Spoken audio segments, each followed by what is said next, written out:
off they go.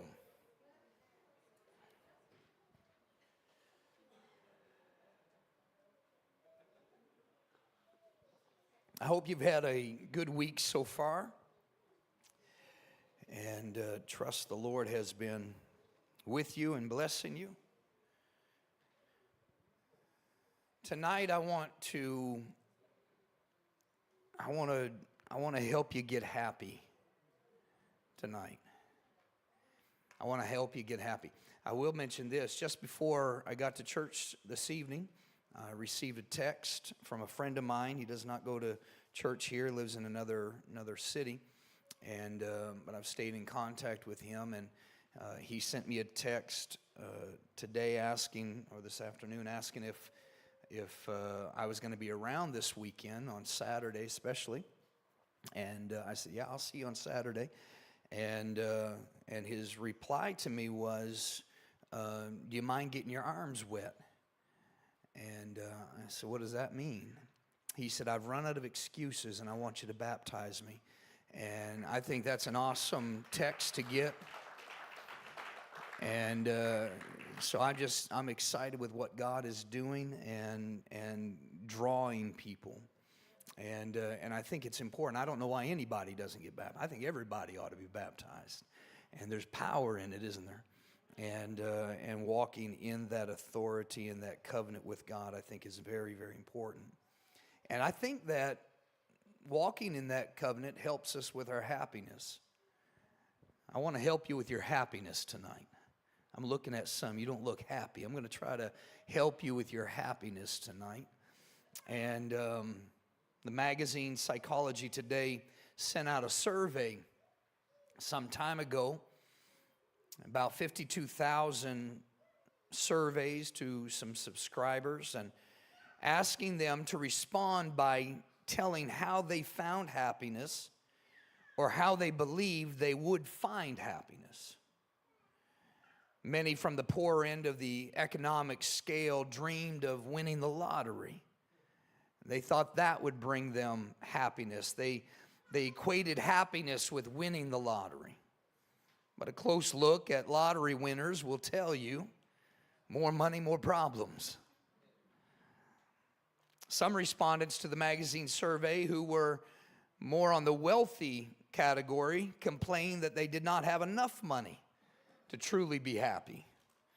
In fact, most of them complained of boredom. Answers poured in from all different geographical regions of the country as well. And in the final summary, people everywhere were mixed up, tired, bored, angry, disillusioned, confused. In fact, one man wrote this. I thought it was funny. I have listed below the reasons I think I've found happiness. Please read and confirm if I have. So frankly, it didn't matter who they were, how much money they made, or where they lived. They all wanted something more or something less, something different, or something else. It's the greener grass myth. I've learned that the grass is greener where you water it. I imagine everyone at some point in their life wonders if there is something out there that will bring lasting satisfaction. William Barclay wrote this, that it is human happiness. It is something that is dependent on the chances and the changes of life. Something life might give, but that life might also take away. For many, happiness to them comes from the English root, which is hap, which also is found in happening, meaning happiness in some is found in what is happening to them. Their happiness is dependent on what's happening. They have a selfish view of happiness. It revolves around them. If things go their way, they're happy. But if it doesn't go their way, it's like a vapor. Think about it for a minute. How often have our thoughts revolved around that selfish thinking? What's going to happen to me? What's going to happen to my health? What am I going to get out of my job? What's going to happen to my life savings? What's going to happen to my plans and my dreams? And if this is true and happiness for some revolves around them, then we are ourselves the greatest obstacle in the way of true happiness. Oftentimes, we are the obstacle. Jesus Christ, his first sermon, the Sermon on the Mount, identifies true abiding happiness and how to find it. In Matthew chapter 5, I want you to look at it with me. Matthew chapter 5, watch what he says. And seeing the multitudes, it says, he went up on a mountain, and when he was seated, his disciples came to him. Then he opened his mouth and taught them, saying, now I'm going to stop right there for a moment. I want you to notice a couple of things in these first two verses. Notice in the beginning right here, Matthew writes that Jesus saw the multitudes, and it seemed like wherever Jesus went, there was a multitude. Everybody wanted to be where he was. And the reason was because he had a twofold ministry. It was doing and teaching. Everywhere he went, he did and he taught. Luke started the book of Acts by stating this: the former account I made, O Theophilus, of all that Jesus began both to do and teach. Everywhere he went, he did and he taught. Doing refers to the miracle that he does, the miracle power, and teaching really refers to his doctrine. And so the Sermon on the Mount, Jesus is teaching his disciples. I want you to notice he's teaching his disciples. The disciples went up further with him. Jesus always expects more from his disciples than he does the common crowd. The disciples went higher with him. The sermon he is about to deliver is not an initial salvation sermon. He's not about to tell them how to be saved. What he's going to do is he's going to teach them how to be happy. Now, Jesus is about to blow everybody's mind, because it's messed up what he says on how to be happy. It doesn't make any sense. It's turned upside down. The Greek word Jesus uses here in the Beatitudes, the blessed, it means joy, blessed, or happy. It's all upside down. And so this is what I want you to get a picture of. He teaches that we attain joy by doing exactly the opposite of what the world would have us do. Completely backwards. Just look through the first few statements Jesus makes about happiness in this chapter, chapter 5. It says, blessed are the poor in spirit. That's upside down. Blessed are those who mourn. That's upside down. Blessed are those who are persecuted. That's upside down. Remember, blessed in this also means joy. It means joy. It means blessed. It means to be happy. So happy are those who are persecuted. Happy are those that are poor. Happy are those who are poor in spirit, who mourn. So I want you to get the picture here. He has taken the disciples to a higher place, and he's about to bring their understanding to another level also. And so it's an opportunity really for them to grade themselves. Now, have you ever given yourself a self-evaluation? No? I worked in a job years ago. I worked for Conseco Finance, and my position in that company required me to give employee job evaluations. And I would often start by having the employee evaluate themselves before I'd give them my evaluation. Gave them an opportunity to be real about some things. So I want to do it tonight. I want to do a discipleship evaluation. You have your hand out. And tonight we're going to look through these, and I want you to evaluate. It's going to be old school. It's going to be A, B, C, D, or the one that we're a lot in here are common with and familiar with, F. We're gonna do the old school grading. We're not grading on a curve tonight. And so it's going to be A, doing awesome in this area. B, need to be doing better in this area. C, have trouble being consistent in this area. D, have an extreme difficulty in this area. Or F, experiencing complete failure in this area. We're going to look at Matthew chapter 5. We're going to read down through verse 12 for a minute. I just want you on the left, take your pen and we're not going to collect these, by the way. You don't have to put your name on them. This is for you, self-evaluation. Blessed are the poor in spirit, for theirs is the kingdom of heaven. I trust God in my difficult circumstances instead of trying to keep up the appearance before others that I am self-sufficient. How do you do with that? Blessed are they that mourn, for they shall be comforted. I'm quick to ask for forgiveness from God and others when I am wrong or when there is conflict in one of my relationships. Blessed are the meek, for they shall inherit the earth. I am gentle and balanced in my interactions with others, not trying to control my relationships through pretending to be strong or weak. I might add, meekness is not weakness, but power under control. How do you do with that? A through F. Blessed are they which do hunger and thirst after righteousness, for they shall be filled. I have a vibrant daily relationship with God that is just as real when I am alone as it appears to be when I am with other Christians. Blessed are the merciful, for they shall obtain mercy. I'm quick to grant forgiveness and a second chance to those who have sinned against God, against me, or against my loved ones.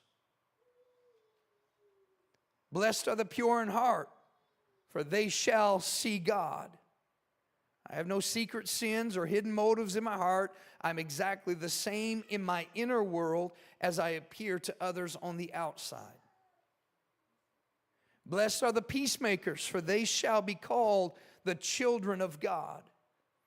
I always speak positively about others, about my church. I always try to diffuse an explosive situation rather than adding fire to it. Instead of saying yes and, I try to calm things by saying yes, however. Blessed are they which are persecuted for righteousness' sake, for theirs is the kingdom of heaven. I don't get defensive when someone accuses me falsely or when they deliberately hurt me. I don't have to tell my side of the story. Last one, blessed are ye men, when men shall rival you and persecute you, and shall say all manner of evil against you falsely for my sake.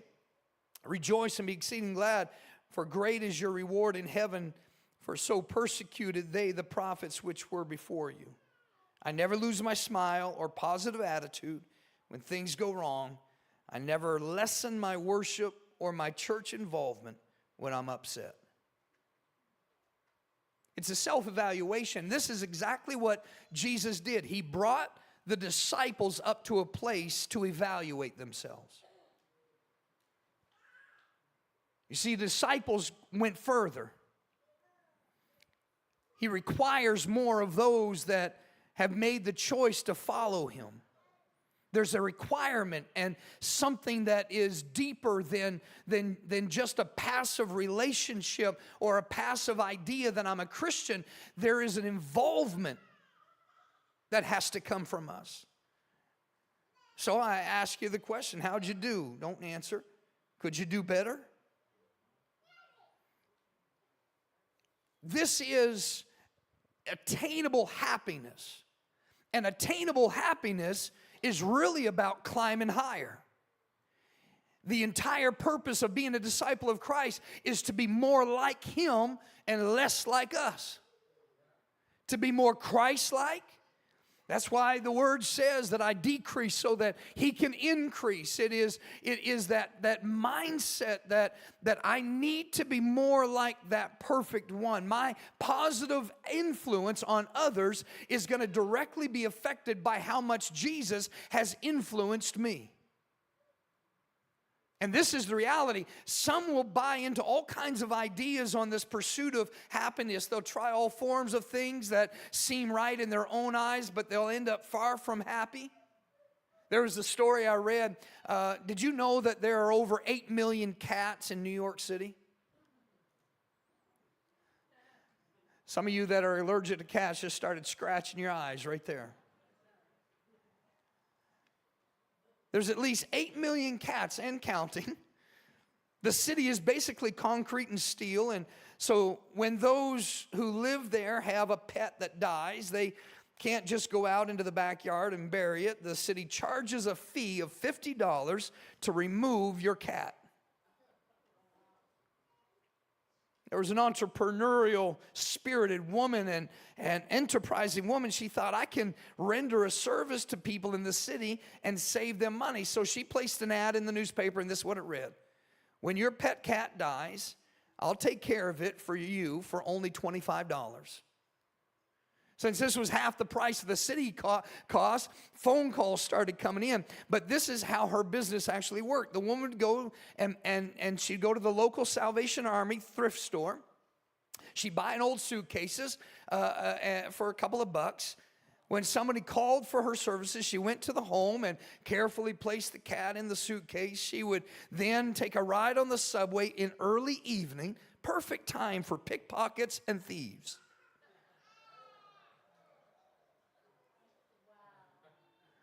She placed the suitcase near the door of the car. Thief would come by, and when the door would open, steal the suitcase, run out. She would yell, "Stop, thief!" What a surprise for the thief. I read that, but really, that's what many are doing with this pursuit of happiness.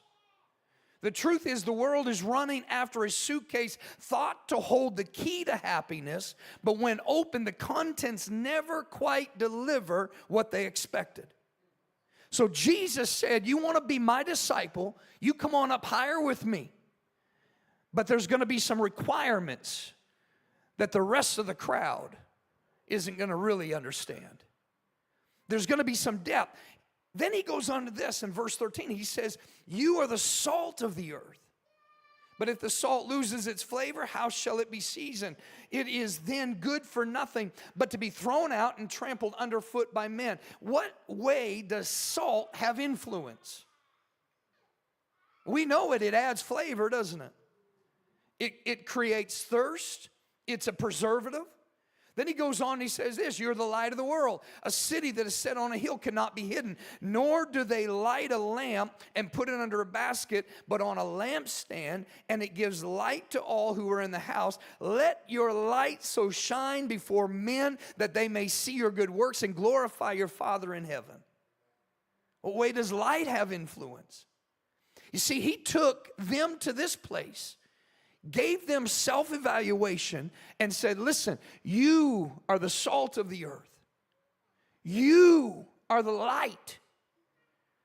This light, it helps us see clearly. It penetrates darkness. It acts like a beacon.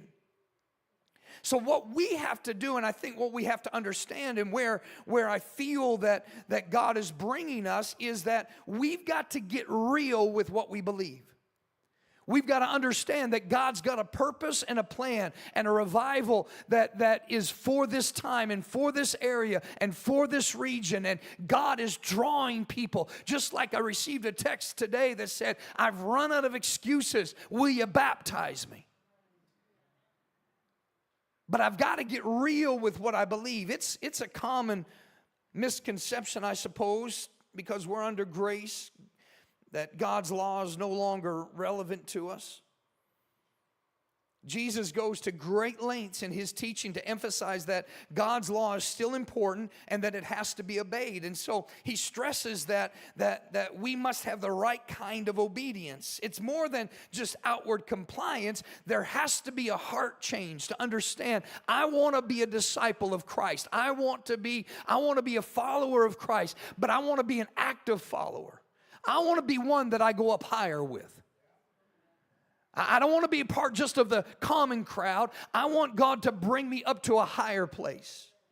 He says this in verse 17, do not think that I came to destroy the law or the prophets. I didn't come to destroy, but what? To fulfill.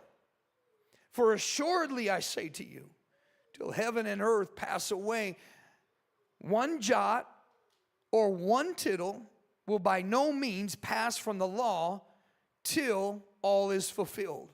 Whoever therefore breaks one of the least of these commandments and teaches men so shall be called the least in the kingdom of heaven. But whoever does and teaches them, he shall be called great in the kingdom of heaven. For I say to you, and unless your righteousness exceeds the righteousness of the scribes and Pharisees, you will by no means enter the kingdom of heaven. Jot and tittle in verse 18. Jot talks about the smallest letter in the Hebrew alphabet. A tittle refers to the tiny mark used in distinguishing letters. The Pharisees had this tendency to soften the law's demands by focusing only on the external obedience. And I've talked about this before. They actually added to God's commands to explain them. But what Jesus is doing here, Jesus demands obedience both to the letter of the law, the outward, and the spirit, the inward of the law. So in this, the rest of the chapter, Jesus does something really interesting here. He gives 6 examples illustrating the problem of surface-only obedience. Look at verse 21, chapter 5.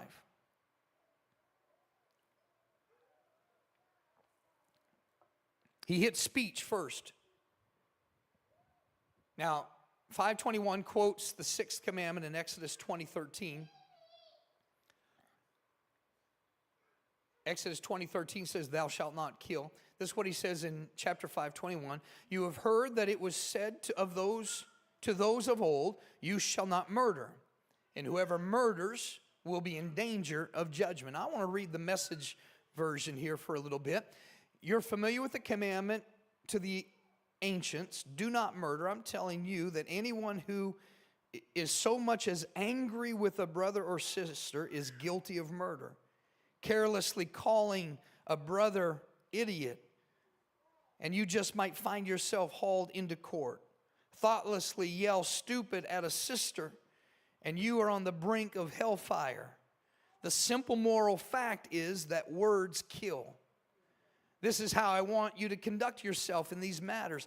If you enter your place of worship and you make an offering and suddenly remember a grudge a friend has against you, abandon your offering, leave immediately, go to this friend and make things right.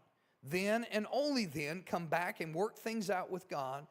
Or say you're out on the street and an old enemy accosts you. Don't lose a minute. Make the first move. Make things right with him. After all, if you leave the first move to him, knowing his track record, you're likely to end up in court, maybe even jail. If that happens, you won't get out without a stiff fine. I want you to notice what Jesus is doing in this beatitude. He's brought them up to a higher place. He's given them an opportunity for them to self-evaluate. And now he's laying it out. And he's saying, listen, what you say out of your mouth is important. This isn't about taking a life bodily, but we can kill with our words. He said, you are my disciple. You've got to be elevated to a higher place. You're not just like everybody that you work with. You're not just like everybody at the grocery store. I went to the grocery store yesterday, did some shopping for Father's Day and catering. I don't know what all I shop for. Shop for a lot of stuff. I kept getting texts, get this, get that. I got a lot. Don't know if I got the right thing. But this one store I went into, I couldn't help but overhear this one fellow that was in the store. And listen, my Lord, have mercy. I wanted to lay hands on him. His mouth is terrible. He was a worker there. And I wanted to pray for him. I wanted him to be delivered and released.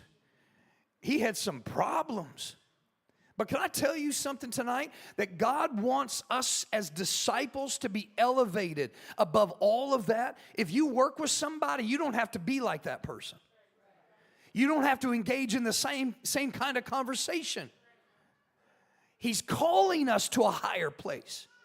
I heard somebody one time, Christian man, he says, yeah, I cuss a little, I swear a little, but it's because everybody that I work with, I hear it all the time. Listen, I've worked in environments where they cussed a lot too, and I didn't have to cuss.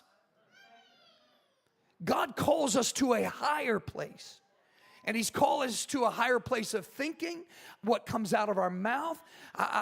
And this is what this whole Sermon on the Mount. Then He goes into purity. Matthew chapter 5, verse 27.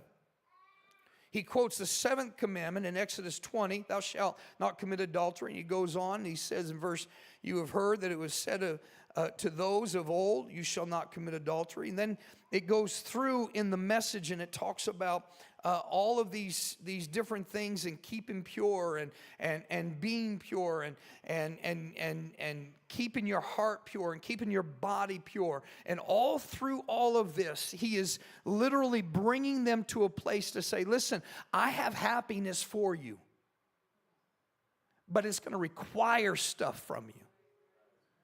Then he goes on, he goes into verse 31. He quotes Deuteronomy 24:1.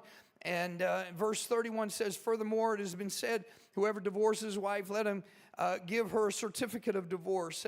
And then he goes through all of this with the idea of divorce, and divorce for the reason of infidelity and all of this. And so what he's doing here, though, is he's talking about selfishness. Don't walk in selfishness. He talks about in verse 33, in Matthew 33, hypocrisy. He says again, you have heard that it was said to those of old, you shall not swear falsely, but shall perform your oaths to the Lord. Leviticus 19 is where he got that from. And you shall not swear by my name falsely, neither shalt thou profane the name of thy God. I am the Lord. He goes on and he tells us and a little bit further down, he goes into verse 38. So he's talking about hypocrisy. He's talking about servanthood in verse 38. You have heard that it was said, an eye for an eye and a tooth for a tooth. But if you read the Message version, it goes down, it says this, here's another old saying that deserves a second look. Eye for an eye, tooth for a tooth. Is that going to get us anywhere?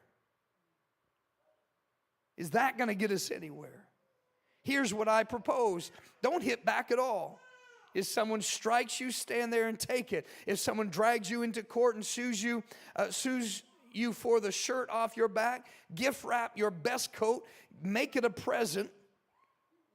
And if someone takes unfair advantage of you, use the occasion to practice the servant life. No more tit for tat stuff. Live generously. Then he goes on in verse 43, and he's talking about our reaction. You've heard it said of old, you shall love your neighbor and hate your enemy. He goes on in the Message, he reads it this way. You're familiar with that old written law, love your friend. And its unwritten companion, hate your enemy. He says, I'm challenging that. I'm telling you to love your enemies. Let them bring out the best in you. Not the worst. When someone gives you a hard time, respond with the energies of prayer. For then you are working out your true selves, for God created selves. This is what God does. He gives His best, the sun to warm and the rain to nourish to everyone, regardless the good, the bad, the nice, the nasty. If all you do is love the lovable, do you expect a bonus? Anybody can do that. If you simply say hello to those who greet you, do you expect a medal? Any run-of-the-mill sinner does that. All of this that I've said tonight was to illustrate what Jesus was requiring from them. He said, I'm bringing you higher to a higher place, and there's a requirement from it. If you want happiness, you do opposite of what the world does. You want happiness in your life? When your enemy comes at you, make sure you have a donut ready for them. Everybody loves donuts. Jesus concludes this segment of His teaching with another appeal to get real and to grow up. Mature people treat others with the same kind of grace that God has shown them. Don't try to cover up or deny their own shortcomings. And he says this in verse 48. In a word, what I'm saying is grow up your kingdom subjects. Now live like it. Live out your God-created identity. Live generously and graciously toward others the way God lives toward you. You see, the kingdom is grace and glory. Grace now, glory later. What God has allowed us to be a part of is His grace and His love and everything in it. And He has a purpose and He's got a plan for us. And He's got a thought that is for each and every one of us. Good things, not bad things. Go into the average Christian bookstore and look and see what's pawned off on us. Book after book tells us how to win, how to conquer, how to rule without suffering, how to live without needs, how to live your best life now. But have you ever seen any books entitled How to Be a Nobody? Have you seen any books that say how to empty yourself of self? Or, you know what would be a good bestseller? I might write this. Don't want anybody steal it. I've discovered my problem, and it was me all along.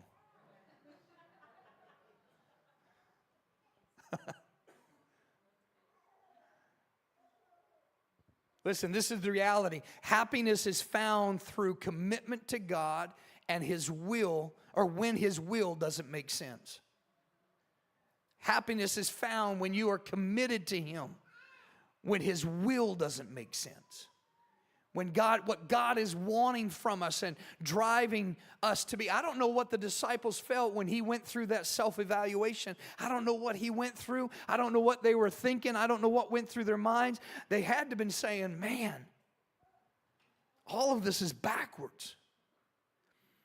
But God's purpose and God's plan is not the world's purpose and the world's plan. Happiness is found in persistence through pain. Happiness is found through obedience to the Word of God. There was a movie that was released back in 1979. Many of you probably saw it. It was called Joni. I remember watching it, not in the 70s, but in the 80s sometime. And I had forgotten all about it until recently. But this drama was based on Joni Eareckson's life, quadriplegic. I hear some, you remember it. She struggled with her new life following an accident in her relationship with God. Joni wrote in a magazine article of being a speaker at a Christian women's conference, and one woman said to Joni, she said, "You always look so together, so happy in your wheelchair." The woman said, "I wish I had that joy." Joni responded,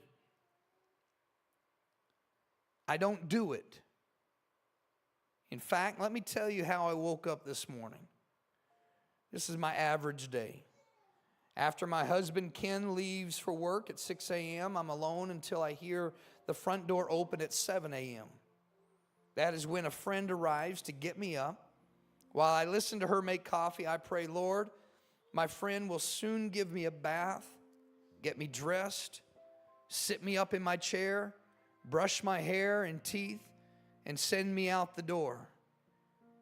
She says, "I don't have the strength to face this routine one more time. I have no resources. I don't have a smile to take into this day." But then she said, "But you do. Can I have yours?" She said to the lady, "Whatever joy you see today was won this morning. And in reality, it's only what I begged from God for today." Listen, there are a lot of ways that you can try to find happiness, but I promise you that if you can lock into the will of God for your life, let Him see the multitudes, but talk to you and say, why don't you come up a little higher with me? Come into this place where we can self-evaluate together.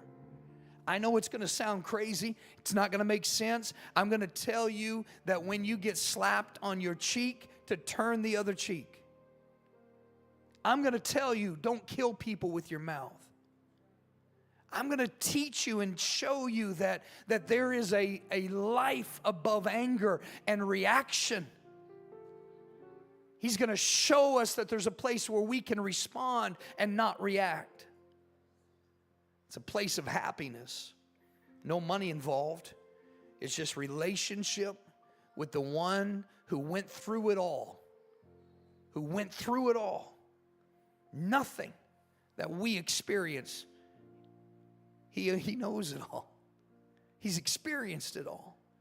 And so He says assuredly, I got a purpose and I got a plan. It might not make sense to you, but I promise you, it'll bring a joy and a happiness in my presence. Let's stand together tonight. I want you to find happiness. Stop scratching the lottery. It's not going to bring you happiness. Stop getting happiness from those endorphins from reacting. Find the meekness in the presence of God. Say, God, take me a little higher. Let me self-evaluate. Take me to another place. And if there's any in here that you looked at your self-evaluation and you said, yeah, I could do better here and I could do better there, I promise you there's not a one of us that can't say that. I self-evaluated today. I don't even want you to look at it. But I said, God, help me with this one. I'm doing okay there, but I'm terrible here. I need some help here. Help me with it, God. Take me higher. Take me higher. Would you lift your voice with me as they lead us in another song tonight? Father, we thank you for your word. And God, I thank you for bringing us to a higher place. I want to go higher in you, Lord. I want to go deeper in our relationship. Lord, I've been in a relationship with you for a long time, but I believe there's a depth that I have not even scratched yet. And I pray, God, that you bring me to that intimate place, that deep place where I hear your voice and I feel your spirit. Lord, I thank you tonight, and I pray, Lord, for the disciples that are here, the followers of Christ. God, bring us out from amongst the crowd and bring us to that high place where you teach us and you guide us and you make us more like you. We thank you tonight. In Jesus' name.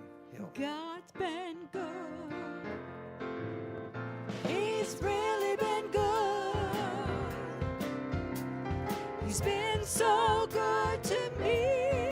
I just can't let him down. I just can't let him down. I can't let him down. He's been so good to me. Well, God's been good. He's really been good. He's been so good to me. I just can't let him down. I just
Would you sing it one more time? God's been good. God's been good. Say, Lord, take me He's higher. really been good. Oh, He's been so good to me. I just can't let Him down. Oh, I just can't let Him down. No, I can't let Him down. He's been so good to me.